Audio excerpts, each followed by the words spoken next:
क्या आप जानते हो with advocate Maithili Khamkar. Hi friends, आज का अपना विषय है लॉकडाउन में मजदूरों की सैलरी। कोरोना वायरस की वजह से सारी विश्व में लॉकडाउन चालू है। इसी तरह भारत सरकार ने भी इस महामारी से अपने लोगों को सुरक्षित रखने के लिए लॉकडाउन की घोषणा की। इसके साथ ही ऐसे भी एडवाइस दी कि इस लॉकडाउन की वजह से सारे मजदूर काम पे नहीं जा पाएंगे, तो इस वजह से कोई मालिक अपने वर्कर को ना निकाले और साथ में ही सारे मजदूरों को उनकी बिना कटौती पूरी सैलरी उन्हें दे दी जाए।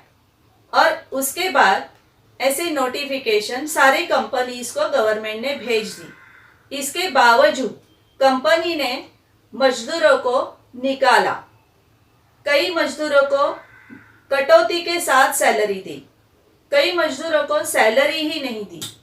तो इस वजह से गवर्नमेंट को एक ऑर्डर जारी करना पड़ा। 29 मार्च 2020 को गवर्नमेंट ने डिजास्टर मैनेजमेंट एक्ट के सेक्शन 10(2)(L) के अंडर एक ऑर्डर जारी किया।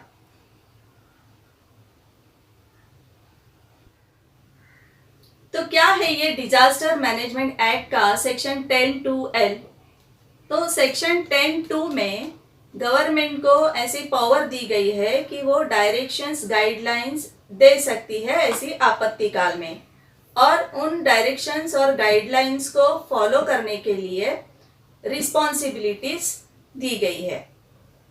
और ये सेक्शन 10(2)(L) में लेआउट गाइडलाइंस दी है, जैसे कि government ministries and department of government को ऐसी आपत्ति काल को कंट्रोल करने के लिए गाइडलाइंस और डायरेक्शंस देने की ऑर्डर दे सकती है। ऐसी भारत सरकार को पावर दी गई है। तो 29 मार्च 2020 को गवर्नमेंट ने क्या ऑर्डर किया था? तो गवर्नमेंट ने कोविड-19 को रोकने के लिए ministries and department of government को गाइडलाइंस और डायरेक्शंस दी थी, जो कि 24, 25, 27 मार्च को दी थी। फिर भी बहुत सारे लोग अपनी जगह, अपने शहर, अपने गांव में जाने के लिए बड़ी मात्रा से घर से बाहर निकले, जिसकी वजह से वायलेशन ऑफ लॉकडाउन और सोशल डिस्टेंसिंग के नियम का उल्लंघन हो गया। इसलिए district magistrate, deputy commissioner, superintendent of police, senior superintendent of police, commissioner of police, इन सबको इस ऑर्डर में दिए गए डायरेक्शंस का फॉलो करने के लिए, आदेश का पालन करने के लिए नेसेसरी एक्शन लेने के लिए कहा गया है। तो ये ऑर्डर में जो डायरेक्शंस दिए हैं वो कौन से हैं जो फॉलो करने चाहिए? तो पहला पॉइंट ये है कि इस लॉकडाउन के दरमियान जो बाहर निकल गए हैं वो बीच रास्ते ही अटक गए हैं, और ज़रूरतमंद हो, गरीब हो, मजदूर हो, उन सब का स्पेशल शेल्टर और खाने पीने का प्रबंध करें। और दूसरा पॉइंट ये है कि इस लॉकडाउन के पीरियड में जो बाहर गए हुए लोग हैं उनको 14 दिनों का क्वारंटाइन किया जाए, उनको अलग रखा जाए, और उनके स्वास्थ्य के लिए औरों के स्वास्थ्य के लिए उनका मेडिकल चेकअप किया जाए, उनका स्क्रीनिंग किया जाए। और तीसरा पॉइंट है, ये इम्पोर्टेंट है दोस्तों, कि ये जो एम्प्लॉयर्स है, कंपनी के, इंडस्ट्री के जो मालिक है, वो उनके वर्कर्स को काम से ना निकाले और उनको बिना कटौती उनके ड्यू डेट पर उनकी सैलरी उन्हें दे दी जाए।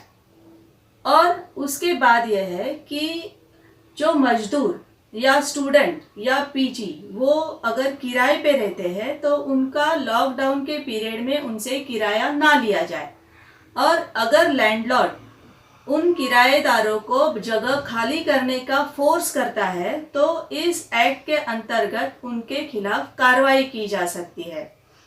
ये सारी बातें फॉलो करने के लिए गवर्नमेंट एक्शन ले, और district magistrate, deputy commissioner, superintendent of police, senior superintendent of police, commissioner of police, ये इस ऑर्डर में दिए गए मेजर्स और उपाय और डायरेक्शंस, इनका पालन करने के लिए, इनका इम्प्लीमेंटेशन करने के लिए पर्सनली लायबल है।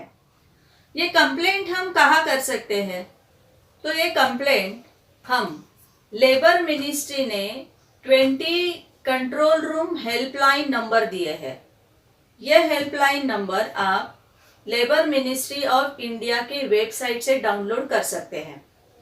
लेकिन उसके पहले अगर आपके मालिक ने आपको नौकरी से निकाल दिया है या आपको कटौती करके आपकी सैलरी दी है या सैलरी दी ही नहीं है, तो आप अपने मालिक को नोटिस भेज सकते हैं और उसके साथ 29 मार्च 2020 को जो गवर्नमेंट ने ऑर्डर पास की है, उस ऑर्डर की कॉपी आप साथ में भेज सकते हैं।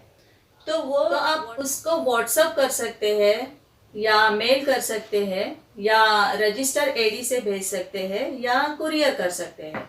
ये किसी माध्यम से भी आप भेज सकते हैं। ये ऑर्डर जारी होने के बाद इस ऑर्डर के अगेंस्ट बहुत सारी कंपनीज ने हाई कोर्ट में, सुप्रीम कोर्ट में पीआईएल दाखिल की। तो उनके अगेंस्ट एम्प्लॉयज ने भी पीआईएल दाखिल की। 27 अप्रैल 2020 को सुप्रीम कोर्ट के सामने सुनवाई हुई। उसमें कंपनीज ने अपनी तरफ से आर्ग्यूमेंट की कि वो एम्प्लॉयज को सैलरी नहीं देंगी, वो नहीं दे पाएंगी। और दूसरा कि अगर गवर्नमेंट चाहती है कि एम्प्लॉयज को 100% सैलरी मिले, तो गवर्नमेंट 70% का भार उठाए जो पीएफ से वो ले सकती है, और हम मतलब कि कंपनी 30% देने के लिए तैयार है। और एम्प्लॉयज ने अपने आर्ग्यूमेंट में कहा कि वो इस नौकरी के सैलरी के ऊपर ही डिपेंडेंट है। इनका आर्ग्यूमेंट सुन के फिर सुप्रीम कोर्ट ने गवर्नमेंट को जो उन्होंने पॉलिसी जारी की थी, उस पॉलिसी के ऊपर पुनर्विचार करने को कहा, जो उन्होंने 29 मार्च 2020 को जारी की थी। और फिर उस पॉलिसी में चेंजेस करके वो चेंज की हुई पॉलिसी कोर्ट के सामने लाने के लिए कहा गया। इस बात के लिए गवर्नमेंट को 2 वीक्स का टाइम दिया गया। और फिर सुप्रीम कोर्ट ने कहा कि आज तक जितनी पीआईएल दाखिल हुई है, उन सारी पीआईएल के ऊपर रिव्यू करके 15 मई को वो आगे का फैसला सुनाएगी। 15 मई तक गवर्नमेंट ने कोई चेंज्ड पॉलिसी कोर्ट के सामने नहीं लाई। इसके लिए सुप्रीम कोर्ट ने गवर्नमेंट को और नेक्स्ट 1 वीक का टाइम दिया। उसके साथ ही जब तक गवर्नमेंट चेंज्ड पॉलिसी कोर्ट के सामने नहीं लाती, तब तक अगर कोई एम्प्लॉय को काम से निकालता है या सैलरी नहीं देता है या सैलरी में कटौती करता है, तो कोई भी केंद्र सरकार या राज्य सरकार के आगे केस दाखिल नहीं हो सकती। यानी कि कोर्ट ने स्टेट गवर्नमेंट को और सेंट्रल गवर्नमेंट को ये आदेश दिया है कि एम्प्लॉय की सैलरी ना देने पर कोई भी केस एम्प्लॉयर के खिलाफ नहीं हो सकता। इंटरिम स्टे दिया गया है। अभी सुप्रीम कोर्ट नेक्स्ट फैसला क्या सुनाती है, जैसे ही फैसला आता है मैं आपको अपडेट देती रहूँगी। तो दोस्तों, अगर आपको मेरा वीडियो पसंद आया तो आप लाइक करना मत भूलो, और अगर आपको इसके बारे में कोई भी क्वेरी हो तो आप नीचे कमेंट बॉक्स में लिख सकते हैं। आपने अगर मेरे चैनल को अभी तक सब्सक्राइब नहीं किया तो प्लीज़ सब्सक्राइब कीजिए और बेल आइकॉन दबाना ना भूलें, ताकि मैं जब भी मेरा नेक्स्ट वीडियो अपलोड करूं तो सबसे पहले जानकारी आपको मिले। थैंक यू दोस्तों। जानकार रहो, सुरक्षित रहो।